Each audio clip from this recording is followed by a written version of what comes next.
आज मैं तुम्हें एक कड़वा सच बताने वाला हूं और यह सच तुम्हारे दिल को लगेगा, क्योंकि तुमने कभी ना कभी यह जरूर सोचा होगा, मैं उसे इतना चाहता हूं, फिर भी वो मुझे क्यों नहीं चाहती। तुमने कोशिश की, तुमने मैसेज किया, तुमने इंतजार किया, तुमने खुद को बदलने की भी कोशिश की, लेकिन सच यह है, जिस दिन तुम किसी के पीछे भागते हो उसी दिन तुम्हारी कीमत गिर जाती है। और आज की इस वीडियो में मैं तुम्हें कोई सस्ता ट्रिक नहीं सिखाने वाला, कोई चैटिंग हैक नहीं, कोई डायलॉग नहीं। आज हम बात करेंगे उस चाल की जो खेल नहीं है बल्कि एक माइंडसेट है, एक स्टोइक चाल। स्टोइसिज्म यानी खुद पर काबू, भावनाओं पर नियंत्रण और उस चीज को स्वीकार करना जो तुम्हारे बस में नहीं है। और जब तुम इसे सीख जाओगे तो वह तुम्हारे प्यार के लिए तड़पेगी, लेकिन तब तक तुम्हें उसकी जरूरत ही नहीं रहेगी।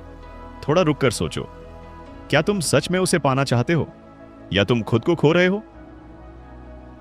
कहानी की शुरुआत होता है, राहुल 19 साल का था। पहली बार उसे किसी से प्यार हुआ था। वो हर सुबह उसका गुड मॉर्निंग बनने की कोशिश करता, हर रात उसका गुड नाइट बनने की कोशिश करता, उसकी डीपी पर सबसे पहले लाइक, उसके स्टेटस पर सबसे पहले रिप्लाई। लेकिन धीरे धीरे लड़की की रिप्लाई लेट होने लगी। उसकी आवाज में पहले जैसी गर्माहट नहीं रही और एक दिन उसने कह दिया, तुम अच्छे हो, लेकिन ये लेकिन किसी भी लड़के का आत्मविश्वास तोड़ देता है। राहुल टूट गया। उसे लगा कि शायद वो कम है, शायद उसे और अच्छा बनना चाहिए, और ज्यादा केयर करनी चाहिए। लेकिन यही उसकी सबसे बड़ी गलती थी। स्टोइक फिलॉसफी कहती है, जिस चीज को तुम कंट्रोल नहीं कर सकते उसे लेकर अपनी शांति मत खो। तुम किसी के दिल को कंट्रोल नहीं कर सकते, तुम सिर्फ खुद को कंट्रोल कर सकते हो। पहला अध्याय, अपनी मौजूदगी को महंगा बनाओ। याद रखो, लोग उस चीज की कद्र करते हैं जो आसानी से उपलब्ध नहीं होती। अगर तुम हर वक्त अवेलेबल हो तो तुम स्पेशल नहीं हो, तुम बस ऑप्शन हो। स्टोइसिज्म हमें सिखाता है, अपनी एनर्जी को बचाओ, अपनी प्रेजेंस को रेयर बनाओ। मतलब ये नहीं कि एटीट्यूड दिखाओ, मतलब ये कि खुद की जिंदगी बनाओ। राहुल ने एक दिन फैसला किया, अब वो हर मैसेज का तुरंत जवाब नहीं देगा। अब वो अपनी जिम, अपने गोल्स, अपनी पढ़ाई पर फोकस करेगा।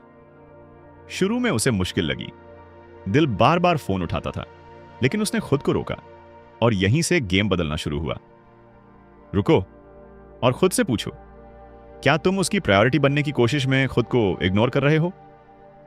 दूसरा अध्याय, भावनाओं का नियंत्रण। स्टोइसिज्म का सबसे बड़ा सिद्धांत है, emotion is a servant not a master. अगर तुम अपने इमोशंस के गुलाम हो तो तुम कमजोर दिखते हो। राहुल पहले हर छोटी बात पर रिएक्ट करता था।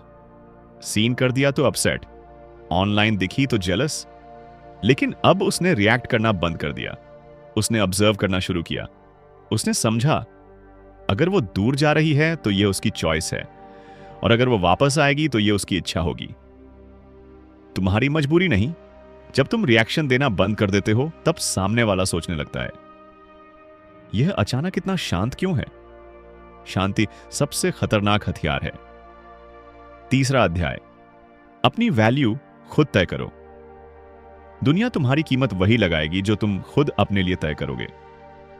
अगर तुम हर बार माफी मांगते हो, हर बार झुकते हो, हर बार खुद को एक्सप्लेन करते हो, तो तुम खुद बता रहे हो कि तुम डरते हो उसे खोने से। स्टोइक माइंडसेट कहता है, जिसे जाना है जाने दो। तुम्हारा काम है खुद को बेहतर बनाना, हर दिन थोड़ा स्ट्रॉन्गर बनना। राहुल ने खुद को अपग्रेड करना शुरू किया। उसने बॉडी पर काम किया, उसने स्किल्स सीखी, उसने अपने सर्कल को बदला, और धीरे धीरे वही लड़की जो इग्नोर कर रही थी अब खुद मैसेज करने लगी। क्यों? क्योंकि अब राहुल नीडी नहीं था, वो सेंटर्ड था। Pause for introspection. यहां एक पल रुकते हैं। सोचो, अगर आज वो तुम्हें छोड़ दे तो क्या तुम्हारी जिंदगी खत्म हो जाएगी? अगर जवाब हां है तो समस्या प्यार नहीं है, समस्या तुम्हारी डिपेंडेंसी है। स्टोइसिज्म हमें सिखाता है, अटैचमेंट कम करो, सेल्फ रिस्पेक्ट बढ़ाओ। चौथा अध्याय, साइलेंस का खेल। कभी कभी जवाब देना जरूरी नहीं होता, कभी कभी एब्सेंस ही आंसर होता है। जब तुम हमेशा उपलब्ध रहते हो तो तुम्हारी कमी महसूस नहीं होती।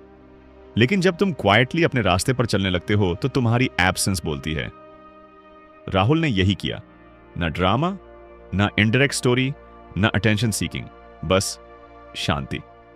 और यही शांति उसके लिए सबसे बड़ा शॉक थी।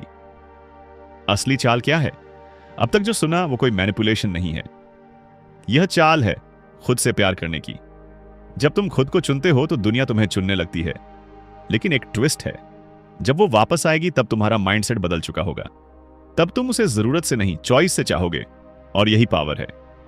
रियल लाइफ एग्जाम्पल कई बार तुमने देखा होगा, जो लड़का किसी के पीछे नहीं भागता वही सबसे ज्यादा अट्रैक्टिव लगता है। क्यों? क्योंकि वो खुद में कंप्लीट लगता है। इनकम्प्लीट लोग अटेंशन मांगते हैं, कंप्लीट लोग अटेंशन अट्रैक्ट करते हैं। स्टोइसिज्म तुम्हें कंप्लीट बनाता है। तो आज हमने क्या सीखा? अपनी मौजूदगी को रेयर बनाओ, भावनाओं पर कंट्रोल रखो, अपनी वैल्यू खुद तय करो, साइलेंस की ताकत समझो, डिपेंडेंसी छोड़ो, सेल्फ रिस्पेक्ट पकड़ो। तुम्हारा प्यार उसे तभी तड़पाएगा जब तुम्हारी जिंदगी तुम्हारे बिना भी चल रही होगी, जब तुम उसके बिना भी मुस्कुरा रहे हो, जब तुम उसके बिना भी ग्रो कर रहे हो। याद रखो बारिश, जो खुद से प्यार नहीं करता उसे कोई और भी लंबे समय तक प्यार नहीं करता। अगर इस वीडियो में तुम्हें कहीं भी खुद की कहानी दिखी तो नीचे कमेंट में सिर्फ एक शब्द लिखो, स्टोइक, और खुद से वादा करो आज के बाद तुम किसी के पीछे नहीं भागोगे। तुम खुद को इतना मजबूत बनाओगे कि लोग तुम्हारे साथ चलना चाहें। चैनल को सब्सक्राइब करो, क्योंकि यहां हम सिखाते हैं दिल से मजबूत बनना। और अगली वीडियो में हम बात करेंगे कैसे इमोशनली अनअटैच्ड रहकर भी डीपली प्यार किया जाता है। तब तक याद रखो, शांत रहो, मजबूत रहो और खुद की कीमत कभी कम मत होने दो।